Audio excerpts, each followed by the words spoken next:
myself, Pankaj Jain, Assistant Professor Law, BCS Government PG College, Dhamtari, Chhattisgarh. आज मैं विधि भाग 2 द्वितीय सेमेस्टर के छात्र छात्राओं को उनके पाठ्यक्रम श्रमिक विधि के अंतर्गत कारखाना अधिनियम का तीसरा चैप्टर कारखाना आरंभ करने के लिए लाइसेंस और पंजीकरण की अनिवार्यता के बारे में प्रकाश डालूंगा। अधिनियम कारखाना अधिनियम 1948 की धारा 6 और 7 में राज्य सरकार को नियम बनाने की शक्ति और कारखाना आरंभ करने के लिए लाइसेंस प्रदान करने की अनिवार्यता के बारे में विस्तार से वर्णन करती है। यदि हम धारा 6 का अध्ययन करें तो इसमें पता चलता है कि कारखाना के संबंध में नियम बनाने का विस्तृत अधिकार राज्य सरकार को प्राप्त है। यदि किसी व्यक्ति को कारखाना स्थापित करना है तो सबसे पहले उसके लिए स्वामी को स्थल का चुनाव करना पड़ेगा। उसके बाद कारखाना प्रारंभ करने के लिए या तो मुख्य निरीक्षक या राज्य सरकार, इनमें से किसी की अनुमति लेना अनिवार्य है। मुख्य निरीक्षक और राज्य सरकार की अनुमति लिए बिना कारखाने का प्रारंभ नहीं किया जा सकता। अतः किसी कारखाने को प्रारंभ करने के लिए सर्वप्रथम लाइसेंस लेना भी जरूरी होता है। लाइसेंस की अनिवार्यता के बिना कारखाने में विनिर्माण प्रक्रिया नहीं चलाई जा सकती और लाइसेंस देने के लिए मुख्य निरीक्षक या राज्य सरकार के समक्ष आवेदन करना पड़ता है। आवेदन में फीस संलग्न करना पड़ता है। विधिवत पूछी गई जानकारी प्रस्तुत करना पड़ता है। एक बार यदि कारखाने को लाइसेंस प्राप्त हो जाए तो ऐसी स्थिति में वहां पर विनिर्माण प्रक्रिया प्रारंभ की जा सकती है। इसके अलावा कारखाने में लाइसेंस तभी मिलेगा जब आवेदक के द्वारा समस्त जानकारी शुल्क के साथ विधिवत या तो मुख्य निरीक्षक या राज्य सरकार को सौंप दी जाए।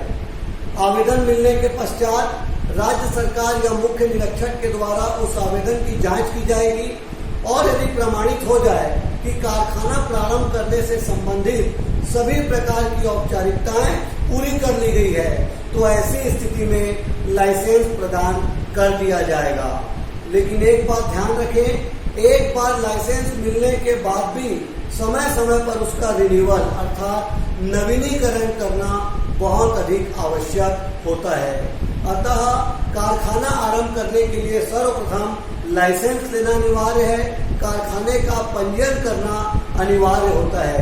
यदि मुख्य निरीक्षक कारखाना आरंभ करने के लिए जो आवेदन है उसको यदि अस्वीकार कर दे तो यहाँ पर नियम बना हुआ है, राज्य सरकार के पास 3 महीने के अंदर अपील की जा सकती है। मुख्य निरीक्षक द्वारा मना कर दिए जाने पर, लाइसेंस देने से मना कर देने पर 3 महीने के अंदर राज्य सरकार के यहाँ अपील हो सकती है।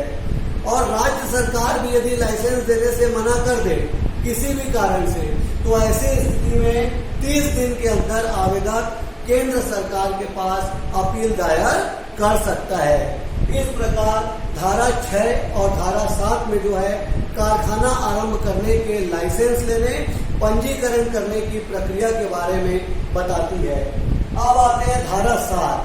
धारा 7 में जो दखलकार होता है उसे मुख्य निरीक्षक को नोटिस भेजना जरूरी है।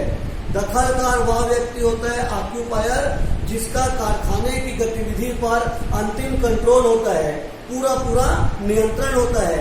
वो तब तक कारखाने में कोई प्रक्रिया चालू नहीं कर सकता जब तक कारखाना चालू करने के 15 दिन पहले मुख्य निरीक्षक को निम्नलिखित जानकारी न भेज दे।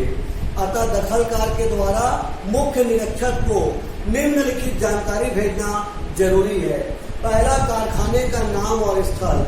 जिस कारखाने की स्थापना की गई है उसका नाम क्या है और उसका स्थल कैसा है, क्या वो जगह कारखाना के लिए उपयुक्त है या नहीं, इसकी जानकारी देना होगा।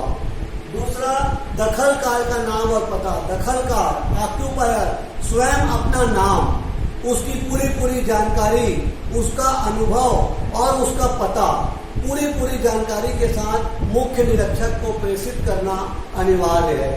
तीसरा, परिसर या भवन के स्वामी का नाम और पता।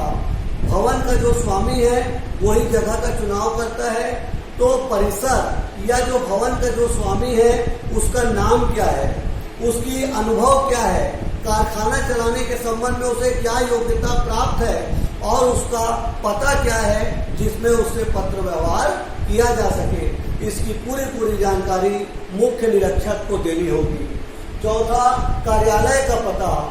जिस जगह पर कार्यालय चलाया जा रहा है कारखाना, उसका पता बताया जाए ताकि कोई पत्र व्यवहार करना हो सरकार की ओर से या अन्य लोगों को तो वो पत्र व्यवहार आसानी से किया जा सके।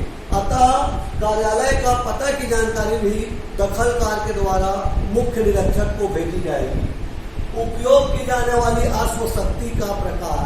पांचवा, कारखाने में बिजली पैदा करने के लिए क्या कार्य होगा, कौन कौन से यंत्र का प्रयोग होगा, कौन कौन से विद्युत चालक का प्रयोग होगा, कितनी मात्रा में होगा, इसकी पूरी जानकारी मुख्य निरीक्षक को देनी होगी। छठवां, प्रबंधक का काम। वह व्यक्ति जो कारखाने का मैनेजमेंट करेगा, कारखाने का जो व्यक्ति वास्तव में मैनेजमेंट करेगा, जो उसका प्रबंधक है, उसके नाम और उसकी पूरी जानकारी मुख्य निरीक्षक को भेजना अनिवार्य है। और सातवां, कर्मकार की संभावित संख्या। कारखाने में जब उत्पादन किया जाएगा तो कितनी संख्या में कर्मचारी की जरूरत होगी, उनकी संख्या कितनी होगी, क्या आवश्यकता अनुसार उसमें कमी या बढ़ोतरी की जा सकती है, इसकी पूरी जानकारी मुख्य निरीक्षक को देना अनिवार्य है। आठवां, अभिनिर्माण की प्रक्रिया। यह भी बताना पड़ेगा कि कारखाना किस प्रकार का है, क्या क्या काम होगा, क्या क्या वहाँ उत्पादन प्रक्रिया चलाई जाएगी, इसकी पूरी जानकारी, अभिनिर्माण प्रक्रिया की कंप्लीट जानकारी मुख्य निरीक्षक को देनी पड़ेगी। और अंतिम है अन्य विवरण। उपरोक्त 8 बिंदुओं के अलावा अन्य कोई जानकारी जो अत्यंत आवश्यक हो, ऐसी जानकारी भी दखलकार के द्वारा मुख्य निरीक्षक को दी जाएगी। इस प्रकार धारा 6 और धारा 7 इससे स्पष्ट है कि कोई भी कारखाना तब तक प्रारंभ नहीं हो सकता जब तक कि मुख्य निरीक्षक या राज्य सरकार के द्वारा दखलकार या कारखाना के स्वामी को एक लाइसेंस प्रदान न कर दिया जाए। लाइसेंस के साथ साथ पंजीकरण करना भी अनिवार्य होता है और लाइसेंस और पंजीकरण के बाद ही कारखाने में विनिर्माण प्रक्रिया प्रारंभ की जाती है। इसके साथ साथ धारा 7 में भी बताया गया कि दखलकार के द्वारा सभी आवश्यक जानकारी कारखाना प्रारंभ करने के 15 दिन के अंदर मुख्य निरीक्षक को देना अनिवार्य होता है। इस प्रकार कारखाना अधिनियम 1948 की धारा 6 और 7 कारखाना प्रारंभ करने के लिए लाइसेंस लेने, पंजीकरण करने और नोटिस प्रदान करने के बारे में विवेचना करती है।